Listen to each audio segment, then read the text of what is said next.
मी Arun Jadhavar, OBC बहुजन party Maharashtra प्रदेश चिटणीस। आज धाराशिव या ठिकाणी पत्रकार परिषदेचं आयोजन केलेलं आहे। आगामी काळामध्ये या धाराशिव जिल्ह्यामध्ये आणि संपूर्ण महाराष्ट्रामध्ये ओबीसी बहुजन पार्टी ही पूर्ण ताकदीने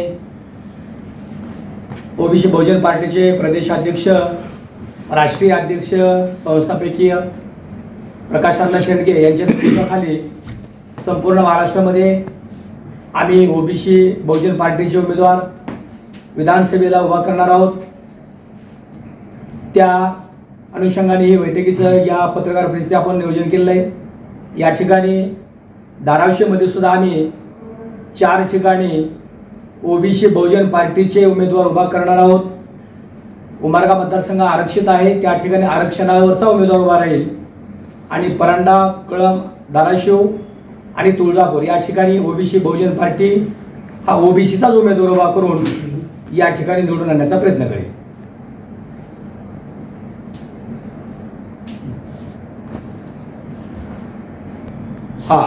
आम्ही जे इच्छुक आहेत इच्छुकांची यादी, मुलाखती आम्ही त्यांनी आमच्याकडे तसे प्रस्ताव पाठवलेले आहेत। आम्ही ते उद्या 12 तारखेला आमची मुंबईला प्रदेश कार्यालयामध्ये बैठक आहे।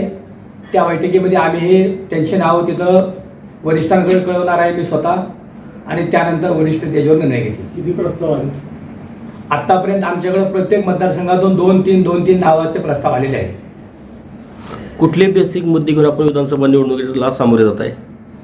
आम्ही ओबीसी बहुजन पार्टी ही एकतर बेसिक म्हणजे सध्या ही मागासलेला जो ह्या सरकारमध्ये जी काय सध्या जे आज बेकारी, महागाई ह्या गोष्टी आहेत। दुसरी गोष्ट ही जे प्रमुख मुद्दा आहे जो वंचित, ओबीसी, विमुक्त भटक्या जाती जमाती ह्या लोकांना जे दूर ठेवून त्यांच्या न्याय हक्कावर, आरक्षणावर जे गदा आणण्याचं काम हे प्रस्तावित आणि काही लोकांच्या करून चालू आहे। हाच अजेंडा घेऊन आम्ही आज जनतेसमोर जाणार आहोत।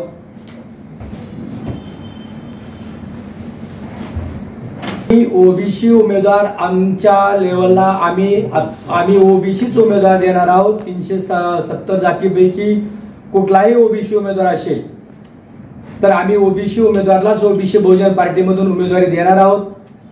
वरच्या पातळीवर आमची MIM बरोबर आणि वंचित आघाडीबरोबर आमची बोलणी चालू आहे। आमचे राष्ट्रीय नेते प्रकाश अण्णा शेंडगे यांच्या माध्यमातून त्यांची बोलणी चालू आहे। त्यानंतर ते जागा ज्या ह्याला सुटणार आहेत त्यानुसार ते उमेदवार देतील, पण ओबीसी बहुजन पार्टी हे ओबीसीचाच उमेदवार उभा करते। मतदार किती राज्यामध्ये? ओबीसीचा मतदार किती आहे राज्यात? ओबीसीचा मतदार आमचा हा राज्यामध्ये 8 कोटी आहे। जिल्ह्यामध्ये आमचा 12-12.5 लाख मतदार आहे। लोकसभेमध्ये फक्त ओबीसीच्या मतदानावरती उमेदवार निवडून येऊ शकेल आपला? काय रणनीती आपली? ओबीसीच्या मतावर उमेदवार निवडून येऊ शकतो, कारण आतापर्यंत ह्या प्रस्थापित लोकांनी किंवा राजकीय पक्षाने बाकीच्या आतापर्यंत ह्या ओबीसीवर जेवढ्या पद्धतीने त्यांना राजकारणामध्ये पाठीमागे ठेवायचं तेवढं ठेवायचं काम त्यांनी केलं। आता हा ओबीसी समाज जागा झालेला आहे, यांना आपले न्याय, आपले हक्क कळू लागलेले आहेत आणि हा जागृत झालेला समाज 57-58% हा जो समाज आहे, 60% जो समाज आहे, हा समाज जागृत झाल्यामुळं आम्हाला 100% विश्वास आहे की ओबीसीचा उमेदवार हा विजय होणार। भाजपनं माधव या माध्यमातून पूर्ण ओबीसी त्यांच्या पाठीमागे घेतले, तो आपल्याकडे येईल का? प्रत्येक पक्षामध्ये ओबीसीचे उमेदवार आहेत। माधव हा भाजपने घेतलेला म्हणता येणार नाही। माधव हा आज ओबीसी बहुजन पार्टीमध्ये पूर्ण माधव, एक सर्वसाधारण तळागाळातील माधव हा आज ओबीसी बहुजन पार्टीच्या एकनिष्ठ अशा पद्धतीने पाठीशी उभा आहे। पार्टीनं ओबीसी बहुजन पार्टीनं लोकसभेला उमेदवार उभा केले होते। पक्ष नवीन होता, उमेदवार नवीन होते, जनतेपर्यंत जाण्यासाठी आम्हाला थोडा कालावधी कमी पडला, आम्ही जनतेपर्यंत पोहोचू शकलो नाही, तरी पण आम्हाला चांगल्या प्रकारे प्रतिसाद मिळाला. त्यानंतर आता विधानसभेला आहे. विधानसभेला आम्ही जे काही आम्हाला समजा गेल्या वेळेस आम्हाला वेळ मिळाला नाही, यावेळेस विधानसभेला आम्हाला भरपूर वेळ आहे. त्यामुळे आम्ही विधानसभेमध्ये पूर्ण ताकदीनं उतरून ओबीसीचे जास्तीत जास्त आमदार कसे निवडून येतील आणि ह्या महाराष्ट्रामध्ये ओबीसीचा एक दिवस सत्तेमध्ये जास्तीत जास्त कसा वाटा राहील या दृष्टिकोनातून आमचं पुढचं पाऊल असेल. सुरू झालं काय? लोक आणि वंचित बहुजन आघाडी पातळीवरून MIM बरोबर बोलणी चालू आहे. श्रद्धेय बाळासाहेब आंबेडकरांनी ओबीसी आरक्षण बचाव यात्रा काढून त्यांनी ओबीसीच्या पाठीमागं त्यांची संपूर्ण ताकद उभा करण्याचं त्यांचं मानस आहे आणि त्या दृष्टिकोनातून वरिष्ठ पातळीवर ही बोलणी चालू आहे. लोकसभेला जे आपले उमेदवार होते तेच उमेदवार विधानसभेला असतील का आता? विधानसभेला आमचे उमेदवार हे तेच म्हणता येणार नाही. जे इच्छुक आहेत, इच्छुकामध्ये आम्ही ते वरिष्ठांना नावं कळवतो आणि वरिष्ठ त्याच्यावर निर्णय घेतात. ज्यात आमचा उमेदवार हा सुशिक्षित असेल, त्याला समाजाची जाण असेल आणि त्याला भरपूर अशा पद्धतीनं खेड्यापाड्यातले ह्या मतदारसंघातल्या ज्या काही अडचणी, जे काही समस्या आहेत, पाण्याची मोठी समस्या आहे, या सगळ्यावर त्याचा अभ्यास असेल असा आम्ही अभ्यासपूर्वक उमेदवार उभा करणार आहे. लोकसभा निवडणुकीमध्ये आम्हाला लोकसभेमध्ये प्रतिसाद जनतेपर्यंत आम्ही पोहोचलो.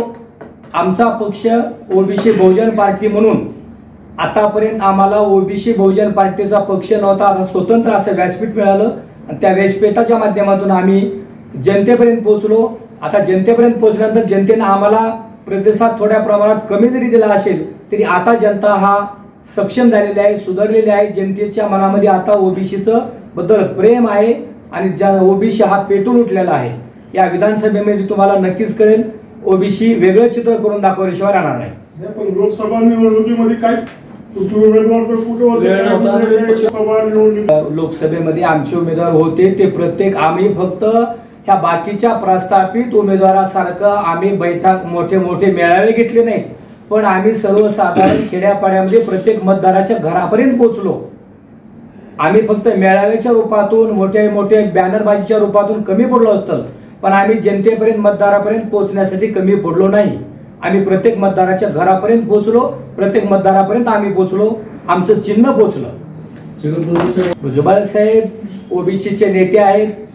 आता ते आमच्या बरोबर येतील का नाही येतील हा त्यांचा प्रश्न आहे, पण भुजबळ साहेब ओबीसी बरोबर आले तर नक्की ओबीसी बहुजन पार्टीच्या वतीनं आमचे नेते आणि ओबीसी बहुजन पार्टीचे सगळे कोर कमिटीचे सदस्य हे भुजबळ साहेबांचं स्वागतच करतील.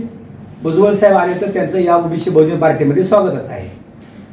हो, आता आमचा उद्या 11 तारखेला सांगली या ठिकाणी ओबीसी माहेलघर मेळावा आहे. ते मेळावा झाल्यानंतर आमची 12 तारखेला मुंबईमध्ये प्रदेश कार्यालयामध्ये बैठक आहे. त्या बैठकीमध्ये जे काही इच्छुकाचे आमच्याकडे धाराशिवमधून जे काही आलेले आहेत, मी माझ्या धाराशिवमधले बाकीचे आमचे प्रदेश कार्यकारिणीवरचे जे काही पदाधिकारी आहेत ते सगळे त्या ठिकाणी आमचे प्रत्येक इच्छुक उमेदवाराची यादी देऊन त्या ठिकाणी ते निर्णय घेतील. आता धाराशिवच्या आपली बैठक झाली या ठिकाणी, कसा प्रतिसाद आहे आणि कार्यकर्त्यातून काय अपेक्षा आहेत? आम्हाला काय उणीव जाणवली का आपल्याला इथं? आम्हाला धाराशिवमध्ये अतिशय चांगल्या पद्धतीचा प्रतिसाद आहे.